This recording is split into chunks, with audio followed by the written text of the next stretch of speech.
First off, I like this proposal. It's good. Anything to reduce the overall spending, I think, in our federal government is a positive thing.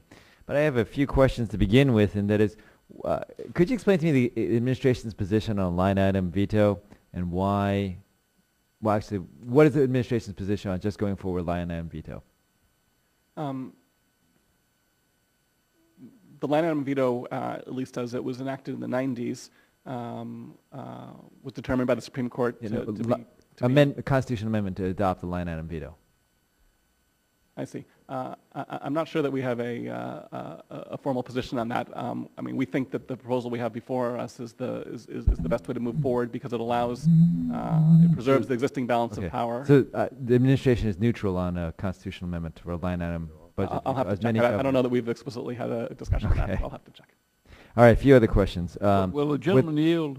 Yes, Mr. Chairman. There was a line item veto proposed in the mid-1990s, mainly by Republican supporters, and it was held unconstitutional. No, I'm asking the Obama administration's position on a constitutional amendment.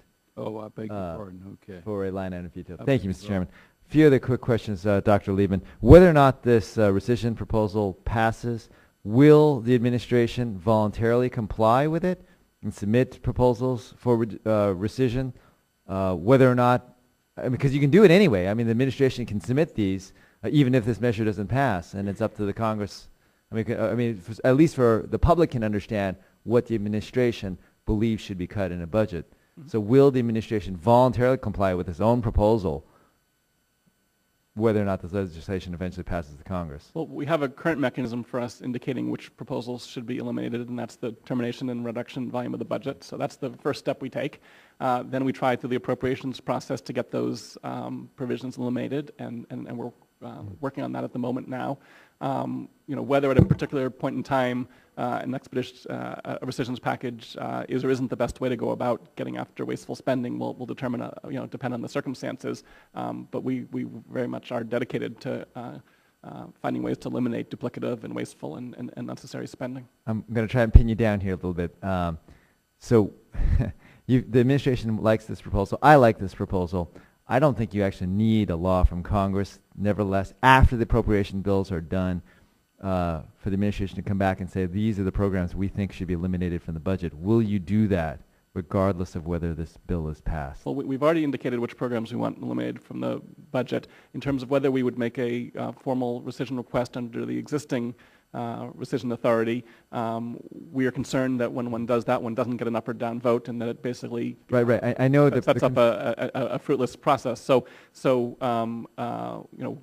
we want to work at any point in time in whatever the best way is to accomplish the terminations and reductions that we've proposed. Yes, no, I know you're not going to get an up or down vote because you need this law. But what I'm saying here is, will you do it anyway? Will you put a proposal so the American people can see what the administration would have wanted to have cut anyway, regardless? Because I think highlighting the spending is oftentimes as powerful as actually the legislative act itself. So I want to know, will you comply, will the administration comply with this proposal, whether or not it passes Congress? And the way we tell the American people what we want to cut is the volume of the budget that has terminations and reductions. At times, for example, in some of the weapons systems that the Defense Department thinks should be eliminated, we will indicate that the President's advisors are issuing a recommendation of a veto if those things are included in bills. So we have a lot of techniques to go after wasteful spending, and at any point in time, we will use the technique that we think is likely to be most effective. Okay. A last follow-up question then, and that is earmarks. Will the administration, should this measure pass, will you use it on congressional earmarks?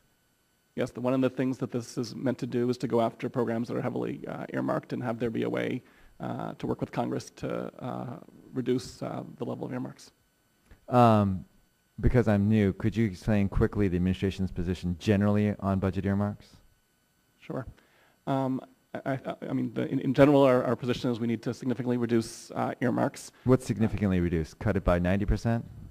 I don't think we've used a specific number. I think if you look at the history, there was a real surge in earmarks starting in 1995, going through about 2006. In the last two Congresses, there was first, in the first of those two Congresses, a big movement toward transparency that Senator Obama played a big role. in bringing about. In the last Congress, in the last 2 years, we've brought down significantly the number of earmarks, as I mentioned in my opening statement, by 27% last year. So we've made good progress, but we need to make more progress.